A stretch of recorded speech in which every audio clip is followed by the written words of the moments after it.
sun is a beautifully magnetically driven star, but we can't actually see magnetic field lines. They're essentially invisible, and so we have to turn to models in order for us to see the global magnetic structure of the sun. What we're looking at here is one such model, and the color coding represents what we call open magnetic field lines, which means that they extend from within the sun all the way out to really, really far out in space.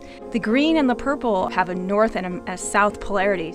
The white lines are closed magnetic field lines, so they come out from the surface of the sun and then they loop around and close near the solar surface. Now you can see how beautifully dynamic the sun is as well. Magnetic field lines interact with each other. They cause big explosions to occur on the sun, and that's one reason it's extremely important to study the magnetic structure of the sun, especially on a global scale. And again, models are the one way we can do this because they allow us to model where the field lines are, how they're going to interact with each other when the sun rotates, and then how that causes solar storms like coronal mass ejections and solar flares.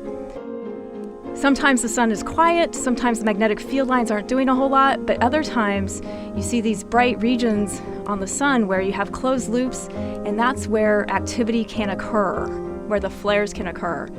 So everything is really magnetically connected.